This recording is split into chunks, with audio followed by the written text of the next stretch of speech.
beautiful people, how are you? I feel like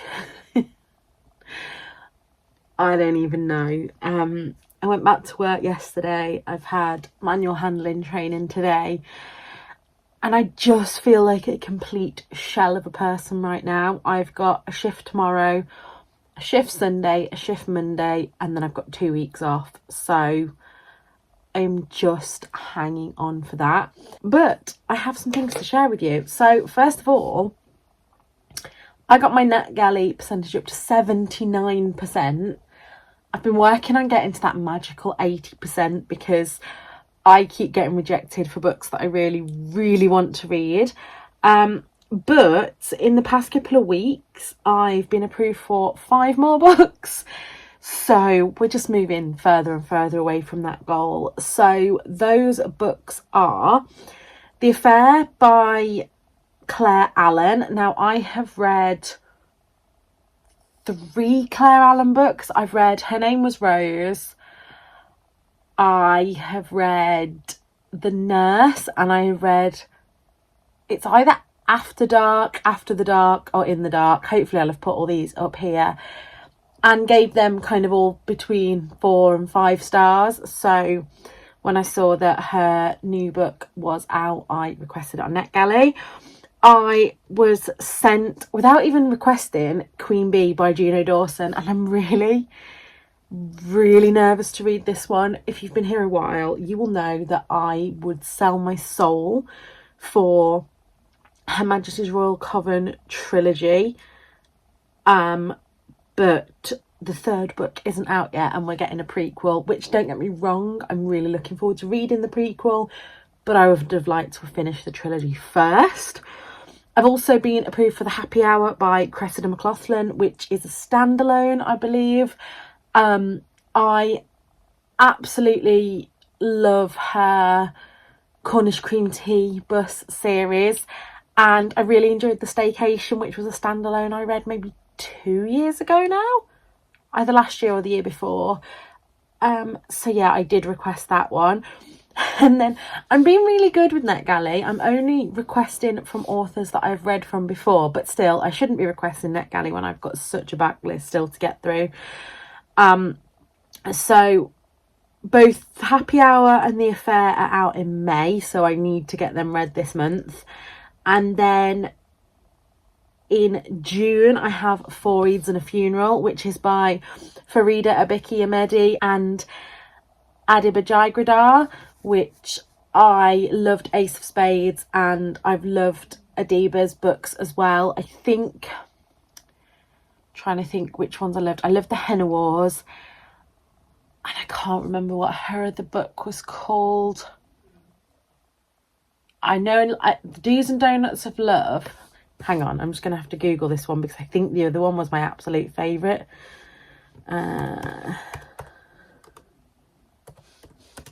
Hani and Ishus Guide to Fake Dating. I knew it was something to do with fake dating. That was my favourite. And then, yeah, we'll just skip over 1,000,000 because the less said about that, the better.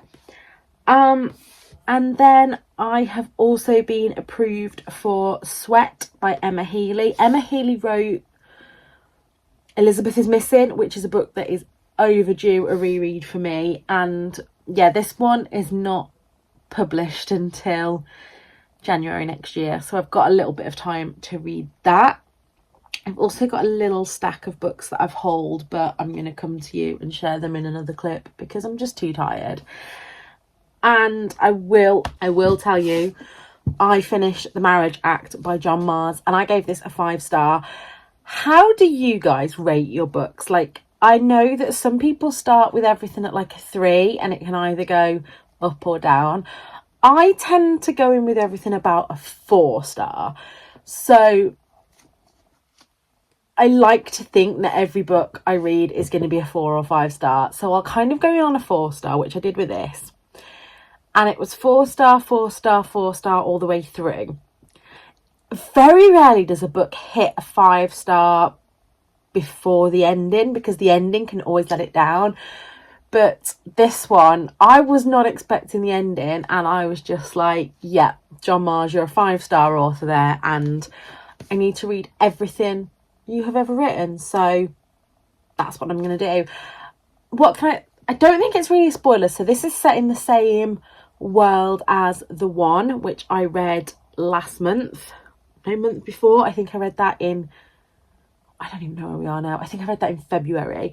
So these books really did make me think. So this is in a world where you get certain perks for being married. So the marriage actors come in and you sign up to this system where your Audite, which is like an Alexa, can listen in on your marriage. And if it thinks that you're having marriage trouble, it can send in a relationship responder to, sort out those troubles. And I just thought this was really cleverly done, in the way that there's things that happen in this one. I mean, this is set, I'd say probably 40, 50 years in the future, but there's a lot of things that could be right now. And I just love how John Marrs makes me think about things. I love how he has people that abuse the system, and yeah, just really, really enjoyed this one. This is a library book because I was reading this via Kindle, and I checked out the book because I wanted to sit and read physically as well. I know Kindle is physically, but you know what I mean. My intolerance tests came back today, and when I just had a quick little flick through them, I'll put the list up here, I saw that only one was in red, and I was like, that's going to be easy, just having one thing. So anything under 20, anything 20 or over is considered like an abnormal response from your body. And for yeast, I scored 77.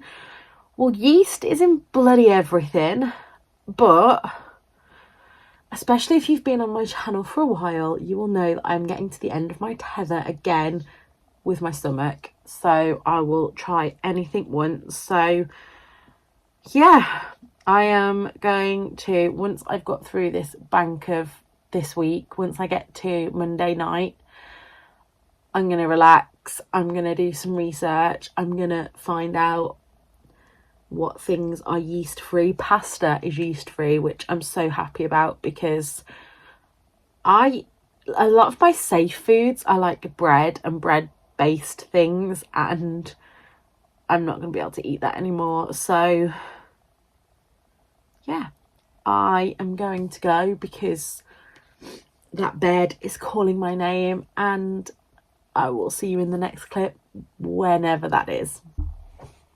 Hello. I'm really, really behind with this. It is Tuesday.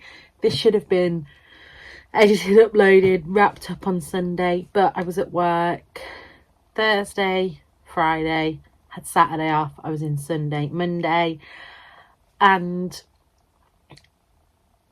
I am nowhere near, well, put it this way, it's a slippery slope at the moment to complete burnout. Had a little bit of a internal meltdown at work yesterday because some things are changing. Some things were said at a staff meeting, but had a good chat with my boss today, and yeah, she's reassured me, and I do have 2 weeks off now. So I was saying to Tom last night, when I look at my diary, with since my granddad died, and then my granddad's funeral, and then Bert getting hit by the car, and then my sister's wedding, which was a good thing, it's not a negative, but I just haven't had a period of rest and recovery for a while. Before all that happened, I'd started picking up extra shifts at work, which you don't need to tell me that I shouldn't have done that because it was bad for me, but I have to learn these things the hard way and push myself. So from now on, we will not be doing that. I have a few things to share with you. Firstly, like I promised in the last one, and then I forgot, so you guys have reminded me, you wanted me to share my backpack. So this is the backpack that I bought. It is called the Cabin Max, and this is the 30 litre, I think. I'll put a link down below. I got this from ASOS, but it is by a brand called Cabin Max. Now, I've been looking secondhand for a good backpack for ages. I go on the train a lot, and well, not so much anymore, but I do have a few upcoming trips and things. I am going away in a couple of weeks to Skegness for a few nights. I am going to London for something exciting. I've got a couple of trips to Nottingham planned and the book party, and yeah, I do usually take a little wheelie suitcase, but I was finding that it was really getting in the way if I had to do things in the day. So let me just tilt you a little bit. This is the cabin bag. It apparently fits under the seat in the cabin. It's got a drinks holder on the side. It has got this opening up bit at the front, and then it's just got the big bit inside. I know I'm not really selling it here, but I am going to be packing for Skegness next week, so I'll show you as I pack and what I can fit in it. But yeah, that's the Cabin Max. I think it comes in a few different colours, but obviously I was going to go yellow. And then this is my little key ring. I bought Victoria one for Christmas, I think, and had to get myself one. It's just like a little cat on a bubble tea. I then have to tell you about a book that I finished last night, and this was The Cassandra Complex by Holly Smale, and this has been released as Cassandra in Reverse in paperback on the 25th of April. And this is an absolute 5-star new favourite. I have ordered the paperback to come. This is one of those that's been on my NetGalley back list for far too long, and I just can't get over how much I loved it. I don't know how to categorise it. I think I would categorise it as a contemporary with magical realism, because there is time travel involved. And we meet our main character Cassie at the beginning, who isn't really sure of herself, isn't sure what she's doing, doesn't understand the world and why the world doesn't understand her. She is very vivid about how she sees emotions and things as colours rather than words. And let's just say the world isn't always kind to Cassie. And when she realises that she can time travel, she decides that instead of sitting back and seeing her boyfriend break up with her, she's going to go back and preempt what's going to happen so that she can act differently. And I just loved it. On the surface, it's a book about somebody going back in time, trying to win back their ex-boyfriend, but actually throughout it, Cassie, or I should say Cassandra, she doesn't like being called Cass, but Cassandra learns so much about herself. There was a lot of Greek mythology in this as well, which I'll admit isn't something that I've really been interested in before, but now having read that book, I feel like I want to buy all the books on it and go down a massive rabbit hole and learn everything. But yeah, definitely 100% love this. There's no spice in it. It's not, like I say, it's not really a romance. If you're looking for a romance, you'd be quite disappointed, but it's more looking at an autistic woman's way of life. Holly Smale, the author, is autistic as well, so its own voices representation, and it was just brilliant. Really enjoyed it, highly recommend, and yeah, I love that. And then I think the last thing that I've got to share with you is another little book haul. So I'm not even going to try and justify it anymore. I have been listening to this week the Broke Generation podcast, which I love, and it was talking about 7 things that make you want to spend money. And yeah, it is still something that I want to work on, but at the moment we're just bobbing along. But I picked up Out of Her Depth, Drowning in Lies by Lizzie Barber.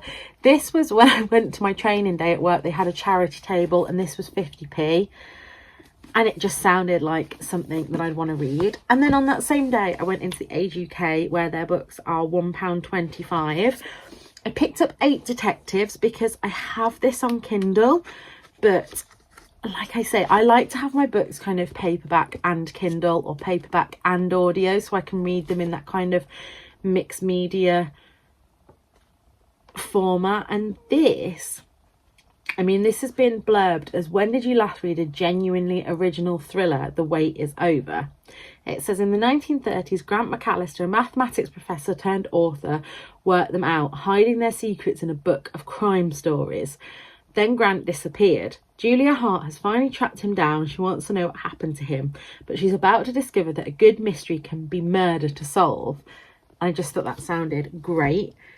I then picked up Atomic Habits in this big kind of airport paperback, because again, this is one I've had on hold from the library for so long and it hasn't come in yet.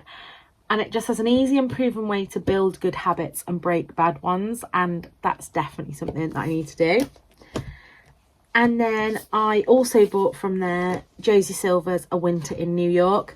This is one of those that doesn't technically break any rules because it is an author that I've read and enjoyed before. But I guess it is kind of a Christmas book. But well, it's a winter book. See if we can get away with it that way. And then I had a pre-order came in, and that is Dr. Amir Khan's How Not to Have an Arranged Marriage. I read an art copy of this last year. Absolutely loved it. Pre-ordered it straight away. It's just a very different romance to anything that I've ever met. And it had this... I like books that span kind of generations, and this did. And the only thing I said about this book at the time is that I wanted more from it. Like, I would have happily read a trilogy with each one of the stories in this one being a book in itself, but really enjoyed this. This had doctors in it, this had great food descriptions, this had great communities, and yeah, it was just everything that I want in a book and more. And then a bit of book mail I got through. I got Homebody by Theo Parrish. I'm on the blog tour for this on the 27th or 28th, and I'm always really remiss to compare books, but I am hoping that this is going to go down as the kind of transgender heart stopper. I mean, look at those graphics, they look gorgeous, so I'm going to get reading that soon.